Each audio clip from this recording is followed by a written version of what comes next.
Welcome to Smokin' Bulls, the podcast about business, money, and lifestyle. I'm Tyler. I'm Dave. And we're here chatting about the December 2025 Market Insights, an article put out by Dr. Jim Thorne. He's the Chief Market Strategist for Wellington Altus. He always puts out great articles. They're always fun to read. And he's got another one out for December. So he launches them monthly, and Dave and I always have a chat about them. So what are we looking at in this one, Dave? There's lots of stuff going on. I think the basic underlying sense of the whole article, I would say, is that the U.S. isn't going anywhere. It's strong. Its currency isn't going anywhere. It's discussed all the time. It's the end of the U.S. It's the end of them being the dominant economic player in the world from both a currency and from just their economic might. So I think that's where he's going with this. Yeah, that it's not in a decline, but it's in almost a revival period. Yeah. Yeah, I think and that kind of ties into some comments about Trump and tariffs, and that it's just it's not a polarizing thing, the tariffs. He sees it as rebalancing of global trade. It's just a way that it got out of whack, at least in some economic minds, and they're just trying to reset to where it was a good flow and a good balance.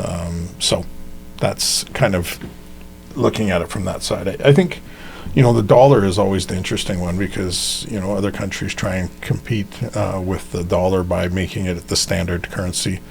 But it's very hard. You've got the euro, which when they brought all those countries together made at least a currency that was larger and more negotiable and easy to deal with versus, whatever amount of countries, 25 different countries. Yeah. So, if you think, and it's kind of a bit of a sidebar to this, he doesn't really say it, but you think of when we talked about stable coins. Why would anybody want to own a U.S. Treasury-backed stable coin? What's the point of having a stable coin if all your return is what, a treasury, well, not even return the treasury. Whoever's issuing the stable coin gets the return of the treasury. You get the return of the coin. Mm-hmm. Well, it's pegged to that dollar. Well, it would be all these different countries who have volatile currencies or volatile economies or volatile governments. That's their way of being able to own U.S. dollars digitally, without having to try and get your hands on stacks, as some might call them, right? So which again is people trying to access and use the U.S. dollar. So I guess more evidence of what Thorne is suggesting, that the U.S. dollar is still the king. It's not anywhere near a situation where that isn't going to disappear as the de facto currency. No. We're not even close to that. I mean, there's percentages in there, and the dollar is 75% of global trade, 90% of foreign exchange transfers still touch the U.S. dollar. I mean, those are huge numbers overall. I think some other things, is they were talking about comparing U.S. to the rest of the world. Like, where are they by debt? Where are they by fiscal stability?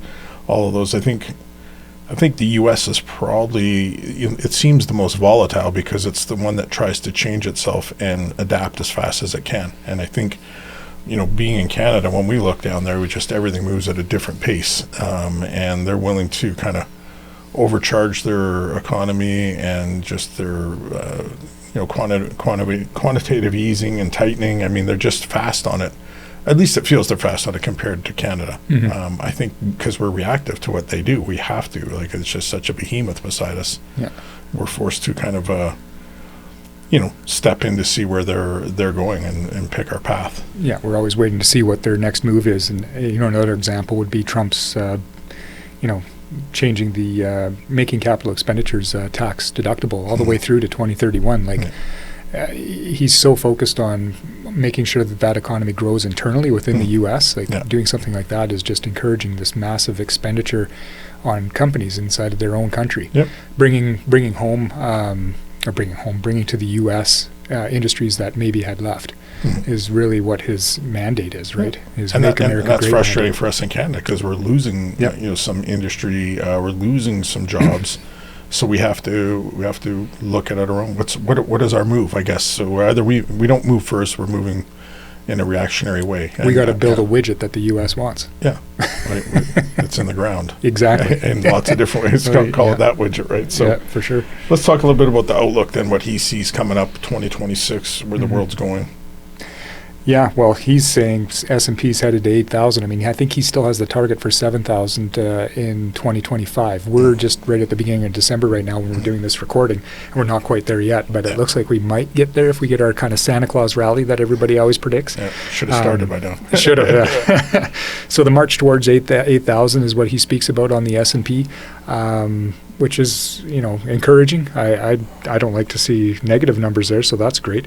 And recession seems to be a real minimal risk. That's really not in the news so much anymore. There's not a lot of concerns about recession, and I think Thorne agrees with that. And this continued market growth. And market correction. I mean, early 2025, we had a pretty big correction. Yeah. And everybody thought this is it. And I guess that's the theme of this, is everybody thought the U.S. dollar's over, everybody thinks the market's over. I think there's resiliency here, and I think he's saying, he believes the S&P 500 is going to do well next year, but at the same time, there's some comments in there about diversification. And, you and I, in our portfolios, use a lot of alternatives, and that's just to reduce the market exposure. I mean, corrections of 8 to 10% can be pretty scary for people out there. So if you were all market-based investments, I mean, that's a roller coaster every year. And he says that he expects this to continue through 2026, that 8 to 10% kind of correction area. So for us, if we build a portfolio correctly, then we can reduce that to, let's call it on the aggressive style client, 46%. And somebody can be a lot less than that and not give up.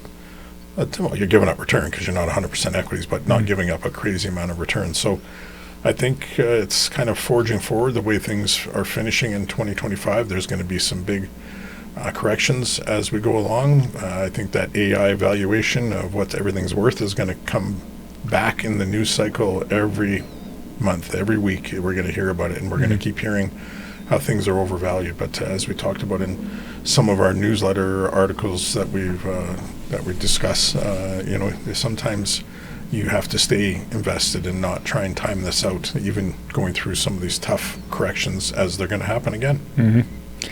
Yeah, but overall, arching theme is that we're in a bull market, essentially, with volatility in between, and that's normal. Yep. Key takeaways, I guess, at the end of the newsletter. Ignore the noise of the dollar is dying. We've talked about that already. The U.S. still retains the unmatched mix of consistent rule of law. It's an easy place to do business. It's technological leadership. It's adaptable. So we expect those things to continue. That's not going to change. So they still remain the key driver of the economies of the world. Yeah, they're renewing themselves. Yeah. Don't be a contrarian. Don't bet against it. Bet with it, pretty much. Yeah, so it's a great article. Check it out there. And if you want to learn more about us, follow us on our socials. And thanks for watching.